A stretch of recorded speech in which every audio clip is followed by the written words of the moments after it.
70.3 என்ன இந்த number 2.4 robot மாதிரி ஒரு நம்பர் இருக்கு அப்படின்னு கேக்குறீங்களா? அதாங்கல்ல 70.3 இது ஒரு ரேஸோட ஒரு பேருங்க. முதல் தடவை ஒரு ரேஸுக்கு வந்துட்டு ஒரு நம்பர்ல பேர் வச்சிருக்காங்க. இந்த ரேஸோட பேர் வந்து பாத்தீங்கன்னா ஹாஃப் அயன்மேன் அப்படின்னு சொல்றாங்க. சிங்கம் அண்ணாமலை அவர்கள், அதாவது பிஜேபி மாநில தலைவர் அண்ணன் அண்ணாமலை அவர்கள் இந்த ரேஸ்ல பார்ட்டிசிபேட் பண்றாரு. அந்த ரேஸ்ல பார்ட்டிசிபேட் பண்ணதுக்கு அப்புறம் அதை பத்தின கவனம் வந்து பாத்தீங்கன்னா சோசியல் மீடியா ஃபுல்லா ஸ்ப்ரெட் ஆயிட்டே இருக்குங்க. ஆல்ரெடி இந்த ரேஸ் இந்தியாவில் நடந்துட்டு தான் இருக்கு. ஆனா சமீப காலங்களில் தமிழகத்துல வந்து பாத்தீங்கன்னா இந்த ஒரு அவேர்னஸ் வந்துட்டு கிரியேட் பண்ணிருக்காரு அவர் இந்த ரேஸ்ல பார்ட்டிசிபேட் பண்ணி. அண்ணன் அண்ணாமலை அவர்கள் வந்து பாத்தீங்கன்னா ரீசெண்டா கொஞ்ச நாளுக்கு முன்னால ஒரு சைக்கிளிங் ஒன்று பண்ணியிருந்தாங்க. சத்தியமங்கலம் பகுதியில் வந்துட்டு அவர் கிட்டத்தட்ட ஒரு 100 கிலோமீட்டர் ஸ்ட்ரெச் போயிருந்தாரு. இவர் ஏன் இந்த 100 கிலோமீட்டர் ஸ்ட்ரெச் போயிருக்காருன்ட்டு நம்மளுக்கு அப்ப புரியல. இப்பதான் வந்து புரியுது. இந்த ரேஸுக்கு அவர் முன்னாடியே வந்து தயாராகிறாரு. சோ இந்த ரேஸ் வந்து பாத்தீங்கன்னா அயன்மேன் ஹாஃப் அயன்மேன் ட்ரையாத்லான் அப்படின்னு சொல்றாங்க. இது ஒரு ட்ரையாத்லான். ட்ரையாத்லான் அப்படின்னா உங்களுக்கு தெரியும் 3 விதமான ஆக்டிவிட்டியை மிக்ஸ் பண்ணி ஒரு ஸ்போர்ட்டுங்க. அது வந்து பாத்தீங்கன்னா வேர்ல்டு ட்ரையாத்லான் கார்பரேஷன்ஸ் வந்துட்டு இதை நடத்துறாங்க. இது வந்து பாத்தீங்கன்னா 70.3 அப்படின்னு ஒரு மைல்ஸ் கணக்குங்க. இது வந்து கிலோமீட்டர் கன்வெர்ட் பண்ணீங்கன்னா 113 கிலோமீட்டருங்க. பாத்தீங்கன்னா ஃபர்ஸ்ட் வந்து நம்ம நீந்தணும், கடலுக்குள்ள நீந்தணும். 1.9 கிலோமீட்டர் வந்துட்டு ஸ்விம் பண்ணி ஃபர்ஸ்ட் லெவல கிராஸ் பண்ணணும். அதுக்கப்புறம் வந்து பாத்தீங்கன்னா ஒரு 90 கிலோமீட்டர் வந்துட்டு பைசைக்கிள்ல சைக்கிளிங் பண்ணி போகணும். 21.1 கிலோமீட்டர் வந்து பாத்தீங்கன்னா நம்ம ஓடி போகணும். இந்த மூணுத்தையும் யாரு கடந்து வராங்களோ அவங்க தான் வந்து பாத்தீங்கன்னா ஹாஃப் அயன்மேன் அப்படின்னு சர்டிஃபை பண்றாங்க.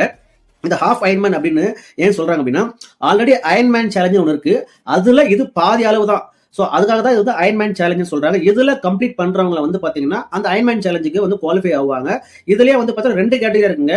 அந்த சப் எலைட் 4 சொல்லுவாங்க, சப் 4 ஹவர்ஸ் அப்படின்னு சொல்லுவாங்க. இந்த பயணத்தை வந்து முடிக்கிறதுக்கு மொத்தம் 8.5 மணி நேரம் 8 ஹவர்ஸ் 30 மினிட்ஸ்க்குள்ள யார் இந்த சேலஞ்சை கம்ப்ளீட் பண்றாங்களோ அவங்க தான் வந்துட்டு அந்த ஹாஃப் அயன்மேன் அப்படின்னு சேலஞ்சை கம்ப்ளீட் பண்ண லிஸ்ட்ல சேர்த்துக்கப்படுவாங்க. இந்த பயணத்தை வந்துட்டு 4 மணி நேரத்துக்கு முன்னாலே முடிக்கிறவங்க இருக்காங்க. அதாவது 3.5 ஹவர்ஸ் 3 ஹவர்ஸ் 50 மினிட்ஸ் இந்த மாதிரி கேட்டகரியில் முடிக்கிறவங்க எல்லாம் செலக்ட் பண்ணி அவங்க அயன்மேன் சேலஞ்சுக்கு வந்துட்டு குவாலிஃபை ஆவாங்க. அதோட 2 மடங்கு கடினங்க, 2 மடங்கு தூரமும் அதிகம். அதுக்கு அவங்க குவாலிஃபை ஆகிறாங்க. இது வந்து பாத்தீங்கன்னா 2001ஆம் ஆண்டு யூகேல முதல்ல ஸ்டார்ட் பண்றாங்க. அப்பத்துல இருந்து உலகம் முழுவதும் இது நடந்துட்டே தான் இருக்கு. இந்தியாவில் ஆல்ரெடி போன வருஷமும் நடந்ததுங்க. இப்பதான் இது கொஞ்சம் பிரபலம் ஆயிட்டு வருது. போன வருஷமே பெங்களூர் சவுத்தோட பிஜேபி எம்பி தேஜஸ்வி சூர்யா அவர்கள் கம்ப்ளீட் பண்ணிருந்தாங்க. அதுக்கப்புறம் அவரை தொடர்ந்து இப்ப நம்ம அண்ணாமலை அவர்களும் வந்துட்டு இதுல பார்ட்டிசிபேட் பண்ணிருக்காங்க. இந்த வாட்டி இவங்க 2 பேருமே போய் பார்ட்டிசிபேட் பண்ணாங்க. அதாவது இந்த அயன்மேன் சேலஞ்சை கம்ப்ளீட் பண்ண ஒரே ஒரு அபிஷியல் எம்பி வந்து பாத்தீங்கன்னா தேஜஸ்வி சூர்யா அவர்கள் தான். அவர் கூட சேர்ந்து இப்ப வந்து பாத்தீங்கன்னா நம்ம அண்ணாமலைஜி அவர்கள் கம்ப்ளீட் பண்ணிருக்காங்க.